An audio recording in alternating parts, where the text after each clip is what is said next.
talk about Jesus, Christianity, and anything along those lines. Week number 14 of Revelation. Here we go. As always, Revelation was written by John, either the guy who wrote the gospel or one of his disciples who were named John because of very similar theology. This is written at the end of the first century, most likely, and it was written to encourage Christians who were living on the persecuted edge of society, of Greco-Roman society, and they've watched their friends, their families, some of them themselves have lost everything.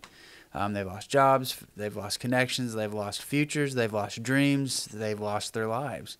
And so this is being written to them to encourage them, like showing them God's perspective on their current situation, on what they've endured, and to show them, hey, God's going to make all things right. That in the end, all of their suffering absolutely was worth it. So we're in the second part of Revelation at this point.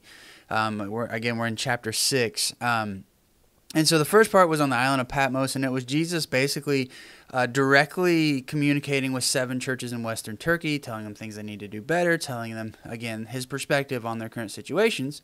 And then we transition to the throne room of heaven. And this is John in the moment. This isn't John jumping to the future. Granted, heaven, the laws of heaven, of God's space, don't work like our laws of time and spatial relativity, or however you want to say that. Like the laws of physics don't work the same there as they do here. That much is clear, and neither does time. However, it is John in that moment. It is not John jumping forward in time. He's seeing the throne room as it is in that moment.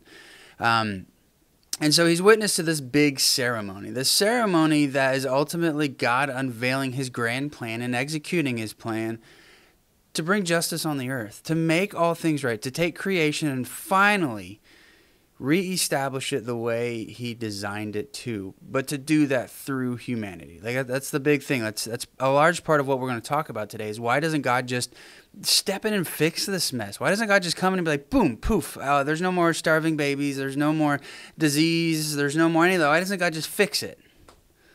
Well, if you're curious about the answer to that question, stick around. So last week we covered the Four Horsemen, right? So God has this scroll in his hand. He's a king sitting on his throne in his throne room. He has a piece of paper in his hand that is officially sealed. It is sealed as if nobody but him is supposed to open it. And Jesus, in the form of the Lamb, steps up and he starts opening. This scroll is God's plan, his royal edict to finally bring about justice on the earth. And so the Lamb, Jesus, starts unsealing this scroll. There's 7 seals on it. Anytime you see 7, that means completeness. Like it's full. Like everything that's supposed to be there is there. Everything that's supposed to happen is happened. It's done. It's complete. That's what the number 7 means. And so there's 7 seals. That means this is the whole thing. It's done after the 7th seal. And so last week we saw the first 4 seals. We saw the first 4 were the 4 horsemen, the famous 4 horsemen of the apocalypse. We saw a white horse with a rider with a bow. This was war. Then we saw a red horse, which was conflict or removed peace and even the appearance of peace. We saw a black horse, which represented economic disparity. Normal goods that everybody needs, like food, were sky high price wise, he said, but the luxury goods stayed the same price, just representing economic disparity that causes so much human suffering. And then finally death, the ultimate weapon of tyrants. This was the pale horse with Hades personified behind it. These symbolic representations are essentially God exposing evil all the way. All right, these 4 are evil. Humanity's evils being let loose to their fullest potential upon us. War, conflict, economic manipulation and disparity, and death. Like that's what these 4 horsemen represent. So those are the first 4 seals. Today we're going to get to seals 5 and 6. So let's go ahead and read Revelation 6, 9 through 17, and we'll explain it like we always do. So starting verse 9. It says, when the Lamb opened the 5th seal, I saw under the altar the souls of those who had been killed because of the word of God and because of the witness which they had borne. They shouted at the tops of their voices, "Holy and true Master," they called. "How much longer are you going to put off giving judgment and avenging our blood on the earth dwellers?" Each of them was given a white robe, and they were told to rest for a little while yet, until the full number of those to be killed, as they had been, was reached, including both their fellow servants and their kinfolk. And as I looked, he opened the 6th seal. And there was a great earthquake. The sun turned black like sackcloth. The whole moon became like blood, and the stars were falling from heaven onto the earth, as when a fig tree shaken by a strong wind drops its late fruit. The heaven disappeared like a scroll being rolled up, and every mountain and island was moved out of its place. The kings of the earth, the leading courtiers, the generals, the rich, the power brokers, and everyone, slave and free, all hid themselves amongst the caves and rocks of the mountains. Fall upon us, they were saying to the mountains and the rocks. Hide us from the face of the one who sits on the throne and from the anger of the Lamb. The great day of their anger has come, and who can stand upright? So let's put ourselves back in the context, because this matters. Context always matters when you're reading the Bible. This is God exposing evil, right? So we want to answer the question, why doesn't God just fix it? Well, we're going to talk about that a little bit more later, but the initial answer is God has to expose the disease before he can cure it, right? Last week we talked about how the Four Horsemen, the evils, they're essentially like the probing questions of a counselor, trying to get at the core of your issue, or the scans and the tests and the blood work done by your doctor to try to find out what is causing the problems you're having. You have to expose evil before you can finally defeat it. It has to be completely out there. And so the horsemen are that. They're showing the full evils. And part of their evils is the suffering of Christians. Those in power attack those who aren't. They make them suffer. And nobody was lower on the totem pole in Greco-Roman society than those first century Christians. Put ourselves back in the context. This letter was written to them. It doesn't really ever deal with people who are on the outside. It doesn't really talk about or address the outsiders other than to say how they end up at the end. Not in the current situation that John was writing in, but how things will wrap up in the end. And it doesn't end well for those who reject God. But this letter was written to those who are suffering at the hands of those who are in power. And so to them and to their context, they've experienced war. They've experienced conflict. They've experienced economic disparity. They've seen death. They know what the results are. And so for them, this is showing that God is not allowing them to suffer in vain, that God is not allowing them to die for nothing. That this section, these seals show that God has a plan and God will make all things right in the end. But evil has to be allowed to destroy and to terrify. That doesn't mean evil is that doesn't mean evil is justified ever. But it simply shows that God has a design, and part of that design was corrupted, was less than it was supposed to be. And in order to fix the code, in order to cure the disease, in order to help you come to terms and reach acceptance, it has to be exposed. And so the fifth seal, we see the results of humanity's ills, of those in power dominating the weak, of those manipulating economic systems so that the poor suffer, that those who go about causing conflict. We see the result of that, and that is the martyrs. So what is a martyr? Well, in its most simplest form, a martyr is somebody who was murdered for Jesus. That's it. We like to sometimes think martyrs were, because they were died for Jesus, were especially, virtuous or lived some incredible, holy, sanctified life. And in some cases they did, but just because they were murdered for Jesus doesn't necessarily mean that they were super virtuous or anything like that. It just means in the final moments they stood for what was right.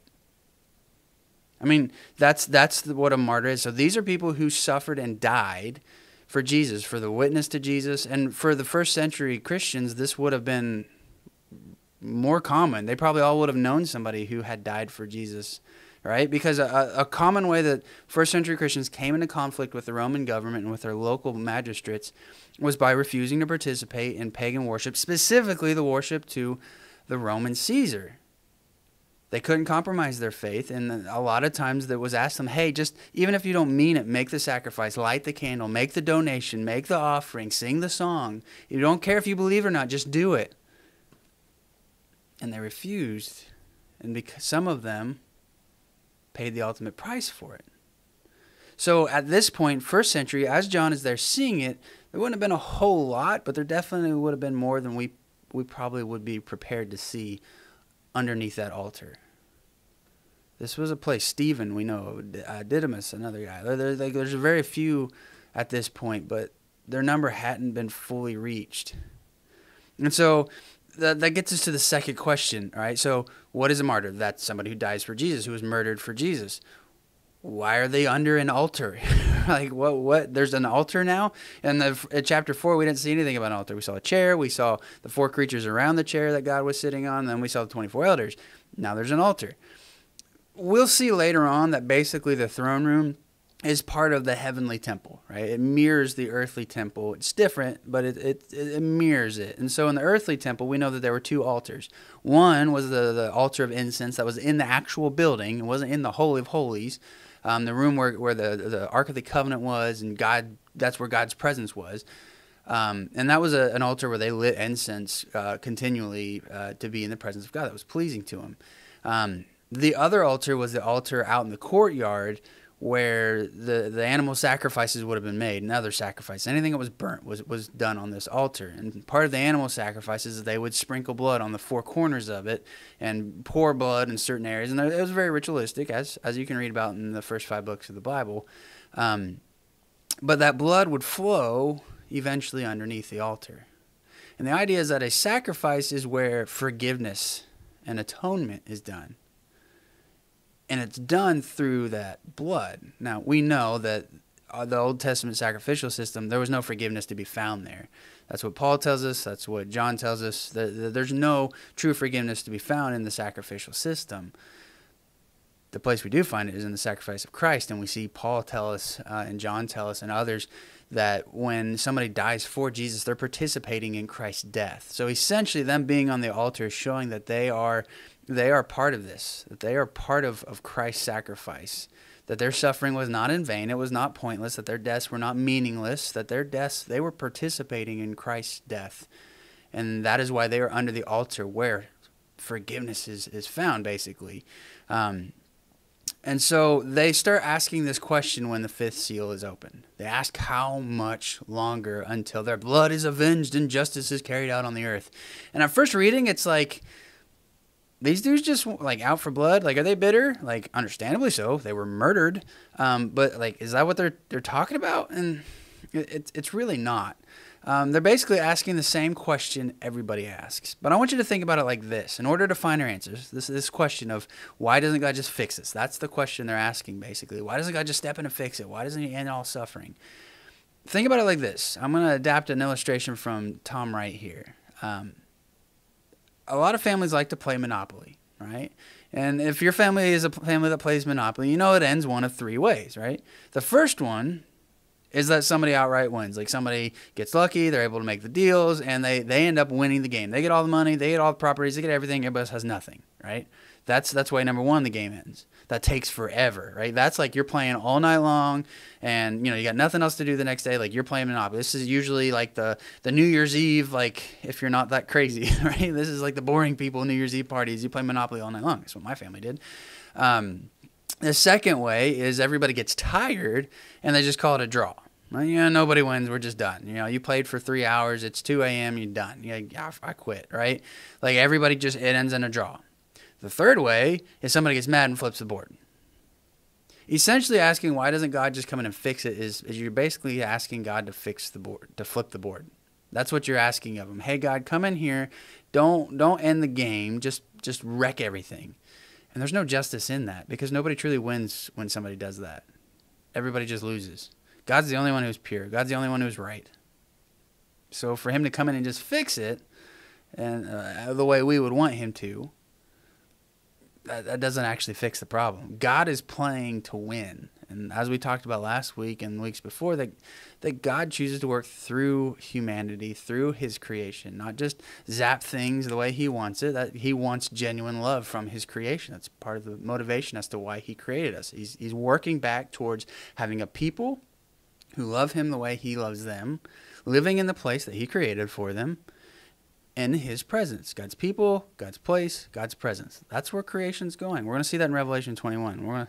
But we'll save that for when we get there.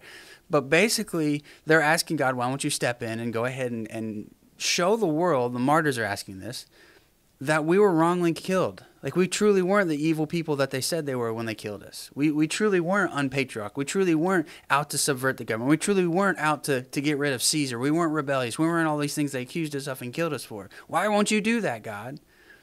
And God's reply is he gives them white robes. And this, if you remember from the 7 letters section, white robes are given to those who conquer. And to conquer is to remain faithful, to live life as Christ has told us to be obedient to him, to rely on his victory. That's how we conquer. We rely on his conquering. So they're given white robes. This represents purity and victory. So they're essentially saying, you've got the victory. God's saying, you have the victory. You've won. You are pure. You're here. But I need you to wait until the full number of martyrs is complete.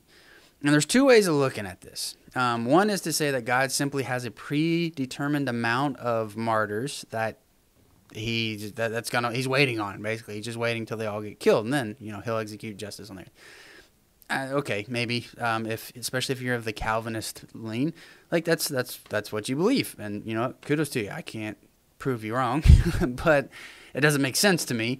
I like to think of this in another way. I like to think of this as simply the time is not right yet. Evil is not fully exposed, and until that happens, more of you are going to die. I think this is just God's way of saying that there's going to be more until the time is right. And we see that God operates like this. Like, we saw a micro version of this in Genesis 15. Genesis 15:16 says, and they shall come back here in the 4th generation, for the iniquity of the Amorites is not yet complete. I'm sure if you all know exactly what I'm talking about there. But just in case you don't, this is God's promise to Abraham. He made the promise to Abraham that, hey, your people are going to have the land you're standing on, this promised land, the land of Canaan. But I'm not just going to take it from people who don't deserve it. But I know that these people, their ancestors or their descendants, will become so evil that they absolutely deserve to have it taken from them.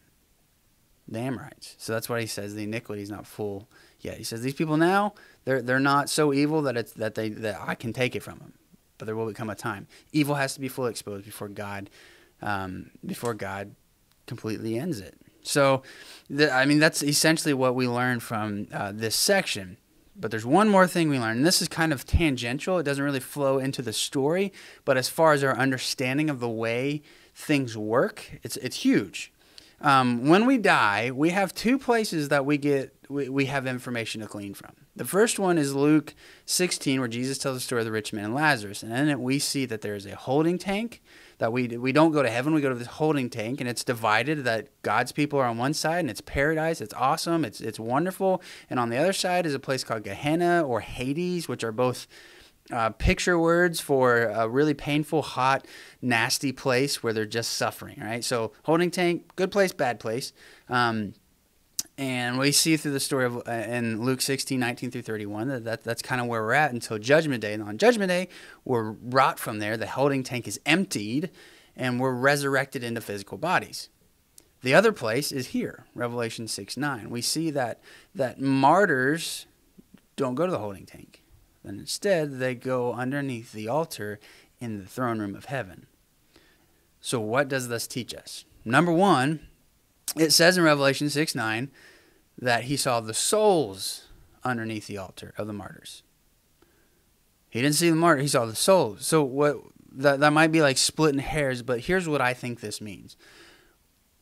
We aren't given our full eternal resurrected bodies that will last forever, that don't break down, that are as God designed them to be eternal.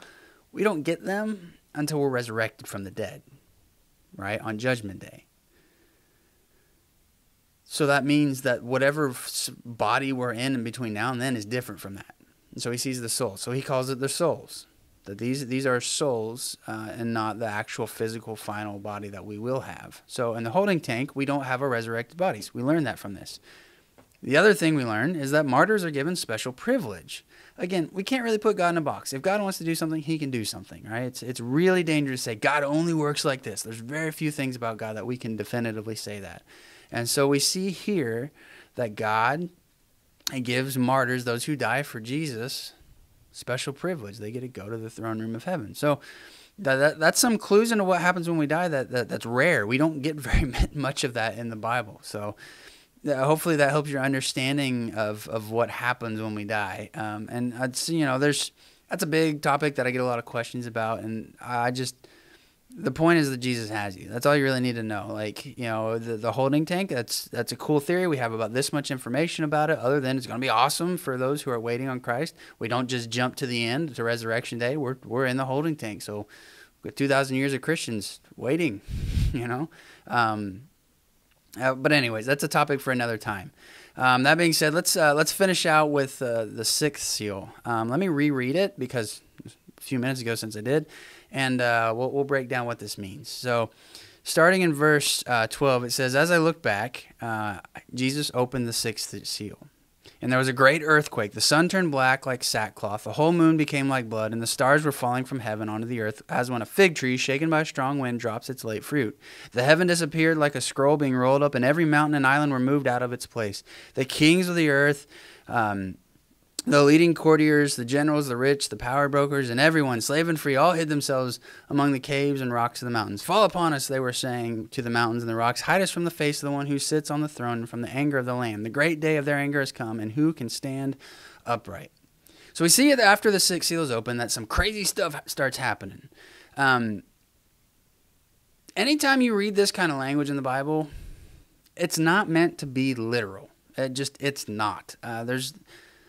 We see it throughout the Old Testament, we see it throughout the prophets. We actually see it from other sources outside of the Bible, both Jewish and non-Jewish. This was the ancient equivalent of saying, this news is earth-shattering, right? It's figurative. It's not literal. It's almost literally the exact same thing as saying earth-shattering. But when we say that, we don't mean the earth literally shattered. This language is just saying that there is massive cataclysmic things happening. Doesn't mean that there's going to be a massive earthquake. There's always earthquake. Doesn't mean that the sun is literally going to turn black. It does that pretty regularly. Doesn't mean the moon's going to turn red.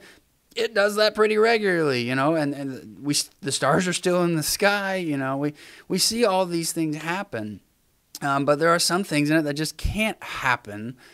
And the rest of what we see still take place. Like, the mountains, the heavens being rolled up and being done away with, all the mountains and all the land going away. Like, if all that happens and there's no land left and there's no survivable space, well, why are there still survivors? We'll talk about that in a meeting. But basically, all you need to know is that this language is just showing that there are massive cataclysmic events happening, but they're not necessarily physical cataclysms, right? They're not necessarily that all the land has gone away with and it's looking like the Land Before Time movie. That's not what it's talking about. What it's talking about is that evil is finally and fully exposing itself, and God is enacting his plan for justice, right? So at this point, we've seen that the scrolls are open and that humanity is inflicting all the evil it can amongst itself. What follows that? What follows war? What follows economic disparity? What follows disease and all these things? Well, social and political upheaval on a massive scale. You cannot understate the impact that the 7 Years' War, that World War I, that World War II have had on humanity since. Society will be completely decimated in a massive, massive way. And it says that everyone will be hiding. And you might be like, well, it talks about the rich hiding mostly. Well, yeah, but in the very end it says, and the slave and everyone. It literally says everyone. There are 7 types of people listed there. 7. 7 means complete. It means everyone. Everyone will be hiding, and they will be begging the mountains and the rocks to hide them. But to hide them from what? From the gaze of God and from the anger of the Lamb. Think of it this way. The typical attitude of most atheists nowadays is like the famous author who was asked the question, do you believe in God? They say, no, but I hate him, right? They both don't believe in him and simultaneously believe in him enough to hate him, right? The world refuses to believe that God is truly the ruler of all creation, that he truly is the king, that he's truly there, and that he truly has a better way for all of humanity. They're on their power kicks. They're on their mountaintops. They think they've got it made. The world, especially from that first century point of view, it looks like those in power think they're on top. But in the end, God's going to show that he truly is the King of kings, the ruler of rulers, that he truly is in charge. And when he does, those who thought they were will have their world turned upside down. And they will either be forced to accept that God is who he says he is, or hide. And they'll be begging the rocks. We see this in the book of Hosea. They ask the same thing spells out here, that they'll beg the rocks to say, hide us from God. In that last verse, it says that this is the day, let me read it exactly. It says, this is the great day of their anger has come. They don't want to be seen by God, and they're trying to hide from the anger of the Lamb. And that right there is kind of weird, right? The anger of the Lamb. It seems kind of backwards, doesn't it? Because God is love. We see that in John's writings. John, in his epistles, 1 John, 2 John, 3 John, talks about how God is love over and over and over. Well, how could the Lamb be angry then? Here's the thing. The anger of the Lamb is righteous anger. And that doesn't mean that they did wrong. What it is the rejection of anything that is unloving. That's the way to think about the anger of the Lamb, that it is the rejection of anything that rejects love. It is a rejection of all things unloving. And so we see through these 6 seals so far that evil is finally allowed to completely do what it's going to do. It's fully out there. It's fully exposed. And now we're just waiting on God to bring his people through it. And that's what we're going to look at in the 7th seal. So hopefully this helped your understanding of it. This helps your understanding of the 7 seals. And if you have any questions, as always, reach out to me. Otherwise, see you next week.